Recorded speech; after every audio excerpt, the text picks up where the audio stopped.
வணக்கம். Top IAS academy டெட்டுக்கான school book சம்ஸ்லாம் சால்வ் பண்ணிட்டு இருக்கோம்.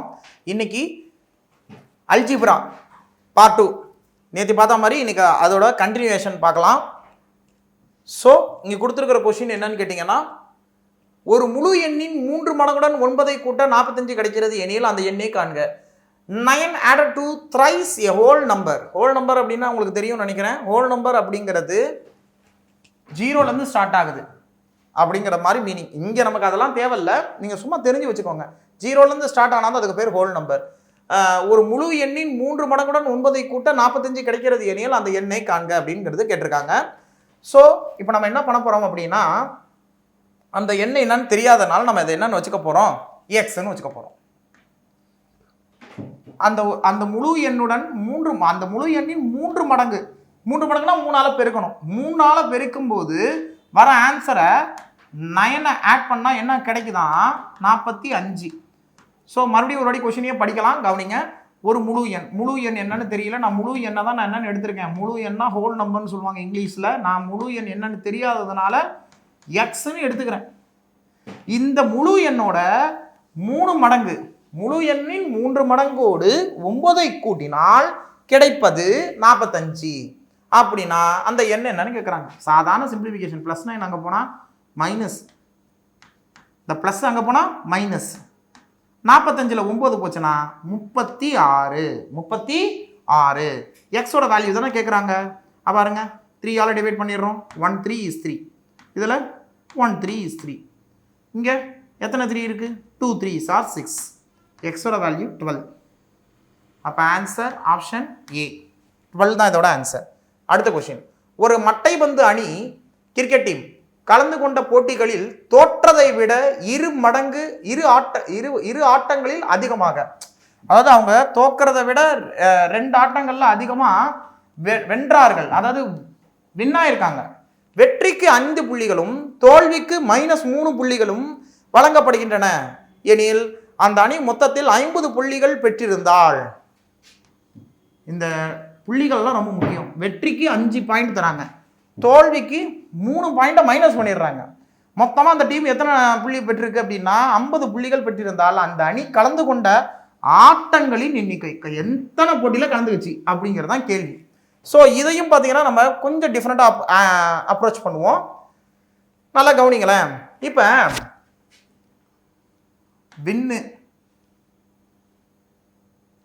வின்னு லாஸ், எத்தனை போட்டியில் வின் பண்ணாங்க தெரியாது, எத்தனை போட்டியில் லாஸ் ஆனாங்க அதுவும் ஒழுங்காக தெரியாது. வின் ஆனால் அதுக்கு 5 பாயிண்ட் அது தெரியும், லாஸ் ஆனால் -3 பாயிண்ட் அதுவும் தெரியும். எத்தனைன்றதெல்லாம் நமக்கு தெரியாது, நம்ம தான் எடுத்துக்க போகிறோம். ஒரு உதாரணத்துக்கு இவங்க எக்ஸ் அப்படின்னு வச்சுப்போம். லாஸ் எத்தனை போட்டியில் லாஸ் ஆனான்னு தெரியாது, எக்ஸ்ன்னு வச்சுப்போம். எத்தனை போட்டியில் வின் ஆகணும்னு கேட்டால் இதை விட 2 ஆட்டம் எக்ஸ்ட்ரா சொல்கிறாங்க. 2 ஆட்டங்களில் அதிகமாக வென்றார்கள். அதை தோற்றதை விட 2 ஆட்டத்தில் எக்ஸ்ட்ரா வின் ஆகிருக்காங்க. அப்போ இது x+2. அப்போ இது எக்ஸ்னா இது x+2, ஆமாவா? இப்போ இதில் இப்போ ஒரு உதாரணத்துக்கு இது 20 போட்டியில் தோத்தாங்கன்னா இங்கே 20 போட்டி ஜெயிச்சிருப்பாங்க. 10 போட்டி தோத்தாங்கன்னா 10 போட்டி தோத்தாங்கன்னா 12 போட்டி ஜெயிச்சிருப்பாங்க. 20 போட்டி தோத்தாங்கன்னா 22 போட்டி ஜெயிச்சிருப்பாங்க. அந்த மாதிரி நோட்டேஷன் தான் வருது. இது 5 போட்டி தோத்தாங்கன்னா 7 போட்டி ஜெயிச்சிருப்பாங்க. 1 2 கூட்டிக்கணுங்க, அவ்வளோதான். இப்போ என் கேள்வியில் என்னன்னா, இதுக்கு எத்தனை பாயிண்ட்ஸு,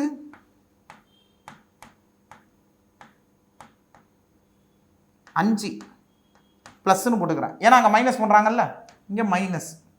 ஒரு போட்டியில் ஜெயிச்சா 5 பாயிண்ட், ஒரு போட்டியில் தோத்தா -3 பாயிண்ட். இப்போ நம்ம விளாட்றோம், நம்ம டீமு ஒரு போட்டி வின் ஆச்சு, இன்னொரு போட்டி லாஸ் ஆயிடுச்சு. அப்போ எத்தனை பாயிண்ட் நம்ம டேபிளில் இருக்கும் அப்படின்னா, முதல் போட்டியில் வின் பண்ணதுக்கு 5 பாயிண்ட், அடுத்த போட்டியில் தோத்து போனதுக்கு 3 பாயிண்ட்டை மைனஸ் பண்ணிட்டோம்னா பேலன்ஸ் எத்தனை பாயிண்ட் இருக்கும், 2 பாயிண்ட் இருக்கும். அந்த 2 பாயிண்ட் தான் நம்ம டேபிளில் இருக்கும். சரியா? இப்போ அதை வச்சு நம்ம சம்ம போட போகிறோம். இப்போ என்கிட்ட இருக்கிறது மொத்தம் 50 பாயிண்ட்டுங்க.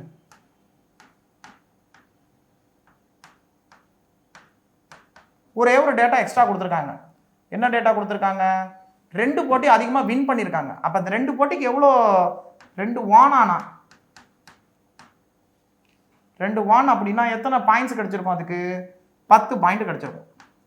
அந்த 10 பாயிண்ட்டை நான் என்ன பண்ண போகிறேன், அந்த 2 வானை மட்டும் தனியாக பிரிச்சிட போகிறேன். 2 வானை தனியாக பிரித்தா அது என்னவாயிடும்? இதுவும் எக்ஸ் இதுவும் எக்ஸ், சமமாயிடும். போட்டியோட வெற்றியோட பெர்சன்டேஜும் லாஸ் ஆன பெர்சன்டேஜும் சமமாயிடும். எத்தனை போட்டி வின் பண்ணாங்களோ அத்தனை போட்டி லாஸும் ஆயிருக்காங்க, அதாவது தோத்தும் போயிருக்காங்க. வெற்றியானவங்களோட எண்ணிக்கையும் தோல்வியோட எண்ணிக்கையும் சமமாயிடும். அதனால இதில் என்ன பண்ண போகிறோம்? ஆரம்பத்துலேயே இதை மைனஸ் பண்ண போகிறோம். மைனஸ் பண்ணால் எத்தனை பாயிண்ட்ஸ் வரும் பாருங்களேன்? 40 பாயிண்ட்ஸ் வரும்.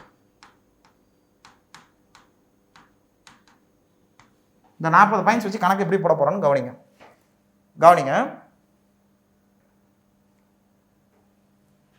இப்போ ஒரு பேர், ஒன் பேர் ஆஃப் மேட்ச். ஏன் சார் பேர் ஆஃப் மேட்ச்னு எழுதுறீங்க? இப்போ நான் அந்த 2 போட்டியை எடுத்துட்டேன்னா இங்கேயும் எக்ஸ் இங்கேயும் எக்ஸ், ஒரு போட்டி வின் ஆகிறேன், இன்னொரு போட்டி நான் லாஸ் ஆகிறேன், அதாவது தோல்வி அடைகிறேன். அப்போ ஒன் பேர் ஆஃப் மேட்ச் அப்படின்னா இதில் ஒரு ஒன் ஒரு லாஸ் இருக்கும்போது என் பாயிண்ட்ஸ் எத்தனைன்னா, ஒன் பேர் ஆஃப் மேட்சுக்கு ஒரு வெற்றி ஒரு தோல்விக்கு எத்தனை பாயிண்ட்ஸ் கொடுப்பாங்க? 5 - 3 2 பாயிண்ட் கொடுக்குறாங்க. இப்போ எனக்கு எத்தனை பாயிண்ட்ஸ் இருக்குது? அந்த 2 பாயிண்ட்டை எடுத்ததுக்கப்புறம் இது 2 தான் சமமாயிடுச்சு. 2 எடுத்துட்டதுக்கப்புறம் எக்ஸ் எக்ஸ், அப்போ இது மொத்த பாயிண்ட்டும் 40ன்னு கிடச்சிருக்கு. ஆமாம் தானே? மொத்த பாயிண்ட் எனக்கு இப்போதைக்கு அந்த 2 பாயிண்ட்ஸு எக்ஸ்ட்ரா எடுத்ததுனால அந்த 2 பாயிண்ட்டை நான் எடுத்துட்டேன். ஏன்னா 2 போட்டியில் நான் எக்ஸ்ட்ரா வின் பண்ணிட்டேன், அதனால் அந்த 10 பாயிண்ட் எடுத்து தனியாக வச்சுட்டேன். மிச்சம் இருக்கிற 40 பாயிண்ட்டில் நான் 10 ஆட்டம் ஜெயிச்சா 10 ஆட்டம் தோல்வி, 15 ஆட்டம் ஜெயிச்சா 15 ஆட்டம் தோல்வி. அதை தான் இப்போ நம்ம கண்டுபிடிக்க போகிறோம். எப்படின்னு பாருங்க. 2 எதால் பெருக்குனா 20, சாரி 2 எதால் பெருக்குனா 40, 20ஆல் பெருக்குனா 40. அப்போ அதே மாதிரி இதையும் என்ன பண்ணணும்? 20ஆல் பெருக்க போகிறோம். 20ஆல் பெருக்குனா 20 பேர் மேட்ச், 20 பேர் ஆஃப் மேட்ச். அப்படின்னா அந்த பேரில் நல்லா கவனிக்கணும், 1 பேர் மேட்ச்.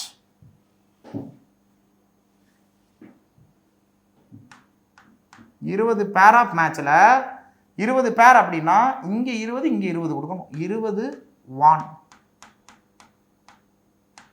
20 லாஸ்.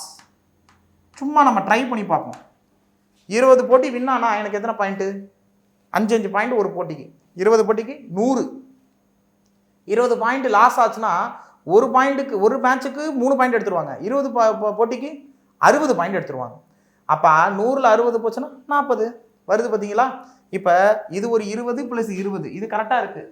ஆனால் ஏற்கனவே ஒன்று 2 மேட்ச் நம்ம மைனஸ் பண்ணிட்டோம். அப்போ மொத்தம் போட்டிகள் எத்தனைன்னு கேட்டால் இங்கே சைடில் எழுதி போடுவோம். வின்னான மேட்ச் மட்டும் எத்தனைன்னு பார்த்தா அங்கே 20ன்னு எழுதியிருக்கோம். இங்கே பாருங்கள், இங்கே 20ன்னு எழுதியிருக்கோம். இது 40 பாயிண்ட்டுக்கு. அங்கே ஒரு 2 மேட்ச் தனியாக விளாண்டுருக்கோம்ல, அதை நான் மைனஸ் பண்ணிட்டேன்ல, அதையும் சேர்த்துக்கிறோம். 20 + 2 22 மேட்ச்சு நான் வின் ஆகியிருக்கேன், நம்ம வின் ஆகிருக்கோம். அப்போ லாஸ் பாருங்க, தோற்றதை விட வெற்றி 2 மேட்ச் எக்ஸ்ட்ரா இருந்திருக்கு இல்லையா? அதுதான் இது. அப்போ எத்தனை மேட்ச் மொத்தமாக விளாண்டுருக்காங்கன்னு பார்த்தா இது 2த்தையும் கூட்டி பார்க்க வேண்டியதான். 42 மேட்ச். இதெல்லாம் மனக்கணக்காக போடலாம், கொஞ்சம் நமக்கு தேவை புரியணும். 50 பாயிண்ட்ஸில் ஏன் 10 மைனஸ் பண்ணுறோன்னே இவ்வளோ எத்தனை பேருக்கு அது உங்களுக்கு கரெக்டாக புரிஞ்சுக்கிறீங்க அப்படிங்கிறதுல தான் இந்த கொஸ்டினே அடங்கியிருக்கு. ஏன் 10 பாயிண்ட் மைனஸ் பண்ணுறோம்? தோற்றதை விட வெற்றி 2 அதிகம், அதனால தான் 2 எடுத்துடணும். அப்போ தோல்வியும் வெற்றியும் சமமான எண்ணிக்கையில் அமையும். அதனால தான் இதை வச்சு இந்த சம போட்டுருவோம். சரியா? இப்போ இதுக்கு ஆன்சர் 42 மேட்ச். ஆப்ஷனில் 42 மேட்ச் அப்படிங்கிறது ஆப்ஷன் சியா இருக்கு. Next question. ஒரு வாடகை மகிழுந்தின் டாக்ஸி வாடகை கட்டணமாக முதல் 5 கிலோமீட்டர் தொலைவிற்கு குறைந்தபட்ச கட்டணமாக 100 ரூபாயும் 5 கிலோமீட்டருக்கு மிகும் மோர் தென் 5 கிலோமீட்டர், அதாவது மேலே கொடுத்துருக்காங்க பாருங்க, for 5 kilometre 16 rupees for kilometre for every additional kilometres. 5 kilometre வரைக்கும் நான் இவ்வளோ வருவேன். 5 கிலோமீட்டர் மேலே போயிடுச்சுன்னா எனக்கு வாடகை அதிகம். இது இந்த இப்போ நமக்கு வந்து கால் டாக்ஸிலாம் இருக்குதுங்க இல்லையா? கால் டாக்ஸின்னு என்ன சொல்லுது? ஓலா, ஊபர், இப்போ ஃபாஸ்ட்ராக், இது மாதிரிலாம் நிறைய கால் டாக்ஸிஸ் இருக்குது. இந்த கால் டாக்ஸிலாம் பார்த்தீங்கன்னா கட்டணங்கள் இப்படி தான் நிர்ணயம் பண்ணுவாங்க. இப்போ நமக்கு வந்து எங்கேயாவது ஒரு ட்ரிப்பு போகிறோம் அப்படின்னா அந்த ட்ரிப்புக்கு அவங்க கொடுக்குற நிர்ணயம் எப்படின்னா, ஒரு 5 கிலோமீட்டருக்கு இவ்வளோ ரூபா சார். 5 கிலோமீட்டர் தாண்டிட்டீங்கன்னா வெஹிக்கிளை பொறுத்து மாறுபடும்.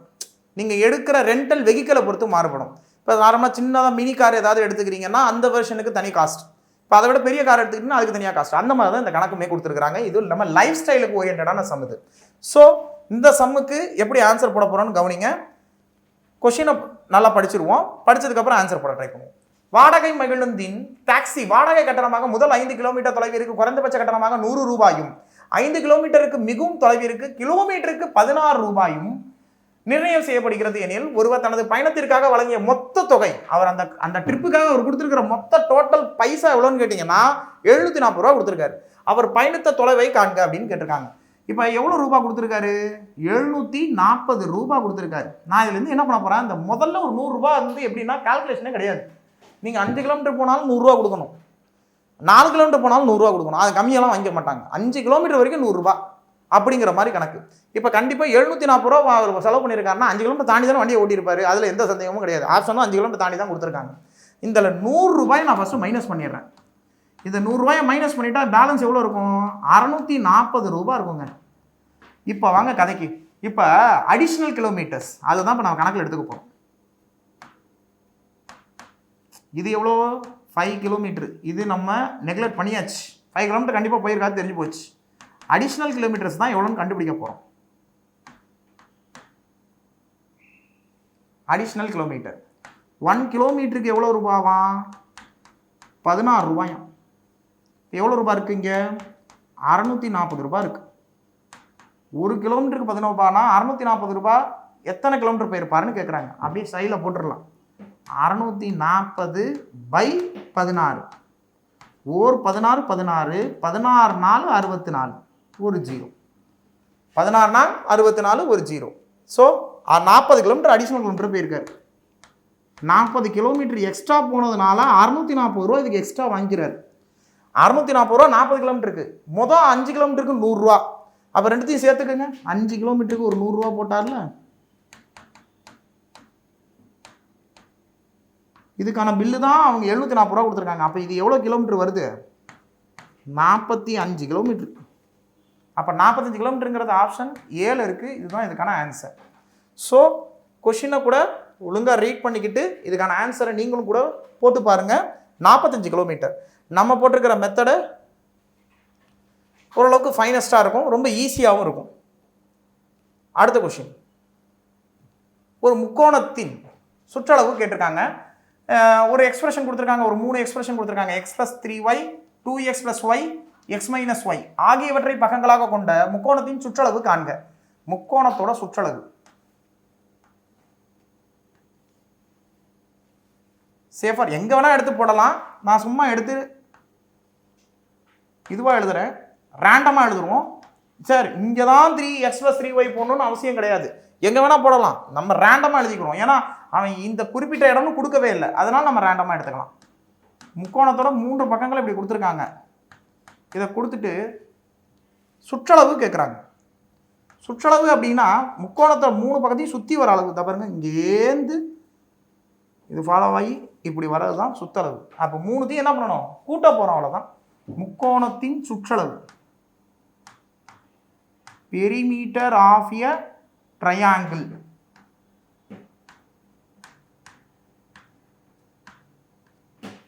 அதனால பெரும்பாலும் முக்கோணத்தில் வந்து சுற்றளவு நம்ம ஃபார்முலாலாம் படிக்க மாட்டோம். ஏன்னா 3 அளவையும் கூட்டிக்கணும், அவ்வளோதான். சமபக்க முக்கோணமாக இருந்தால் a + a + a பக்கம் ஏன்னு சொல்லுவாங்க. சமபக்க முக்கோணத்தில் a + a + a 3a. அப்போ அதே மாதிரி தான் இங்கேயும் இந்த 3த்தையும் கூட்டிக்கணும். கூட்டும்போது பாருங்கள், நான் சொல்லியிருக்கேன் எக்ஸை எக்ஸோட கூட்டணும், ஒய்யை ஒய்யோட கூட்டணும். அப்போ எக்ஸ் எல்லாம் கூட்டுறோம். எக்ஸு + எக்ஸு + 2x எவ்வளோ வரும்? 4x. அடுத்தது ஒய்யெல்லாம் தனியாக கூட்டுறோம். 3y + y - y + y - y cancel. அப்போ ஆன்சர் 4x + 3y தான் ஆன்சர். ஆன்சர் ஆப்ஷன் பியில் இருக்குது. இதுதான் இதோட answer. Work out problem. First question, ஒரு எண்ணின் 6 மடங்கை 40 கழித்தால், ஒரு எண் என்னன்னு தெரியலன்னா நம்ம எக்ஸ்னு வச்சுக்கணும். 6 மடங்கு அப்படின்னா 6ஆல் பெருக்கிற மாதிரி காமிச்சுக்கணும். 6x 40 கழித்தால் 40 கழித்தால் அப்படின்னா 40 கழிக்கணும். 6x 40 கழிக்கும் போது ஆன்சர் -8 கிடைக்கும் எனில் அந்த எண்ணை காண்க. ஒர்க் அவுட் ப்ராப்ளம் நீட்டாக அழகாக ஒர்க் அவுட் பண்ணி கமெண்ட் செக்ஷனில் கமெண்ட் பண்ணுங்கள். ரெண்டாவது கொஸ்டின் என்னன்னு கேட்டிங்கன்னா, solution of 3x + 5 = x + 9. Solution அப்படின்னா என்னன்னு முதல்ல நீங்கள் கண்டுபிடிக்கணும். எது சொல்யூஷன்? சொல்யூஷன்னா என்ன? நீங்கள் கமெண்ட் செக்ஷனில் கமெண்ட் பண்ணும்போது சொல்யூஷன் ஈஸ் அப்படின்றத போட்டு என்ன சார் சொல்யூஷன் அப்படின்றத நீங்கள் எனக்கு வந்து கமெண்ட் செக்ஷனில் கமெண்ட் பண்ணி காமிங்க. சொல்யூஷன் அப்படின்னா என்ன அதுங்கிறது தெரியணும். ஆன்சர்னு சொல்லக்கூடாது, வெறும் ஆன்சர்னு சொல்லக்கூடாது, இதுக்கு பேர் தான் சார் சொல்யூஷன் அப்படிங்கிறதோட சேர்த்து எனக்கு கமெண்ட் செக்ஷனில் கமெண்ட் பண்ணுங்கள் இதுக்கான ஆன்சரை. அடுத்தது மூணாவது கொஸ்டின், ஒரு தேர்வில் மாணவர் எழுதும் சரியான விடைக்கு 4 மதிப்பெண்கள் வழங்கப்படுகின்றன, மேலும் தவறான விடைக்கு 1 மதிப்பெண் குறைக்கப்படுகிறது. நம்ம முன்னாடி பார்த்தோம் இல்லையா, இந்த லாஸ் வின் மேட்ச், அதை கூட எடுத்துக்கலாம். மேலும் தவறான விடைக்கு 1 மதிப்பெண் குறைக்கப்படும் எனில் அத்தேர்வில் ஒருவன் மொத்தம் 60 வினாக்களுக்கு விடை எழுதி 100 மதிப்பெண்கள் பெற்றான் எனில் சரியான விடை எழுதிய சரியான விடை, அப்போ அது number of attempts in correct answers, எத்தனை கொஸ்டின் கரெக்டாக எழுதியிருக்காரு அப்படிங்கிறதான் கேள்வி. சரியாக விடை எழுதிய வினாக்களின் எண்ணிக்கை எவ்வளவு, அதுதான் இந்த கொஸ்டினோட ஆன்சர் என்னன்னு கேட்குறாங்க. இதையும் கமெண்ட் செக்ஷனில் எனக்கு கமெண்ட் பண்ணுங்கள். தேங்க்யூ.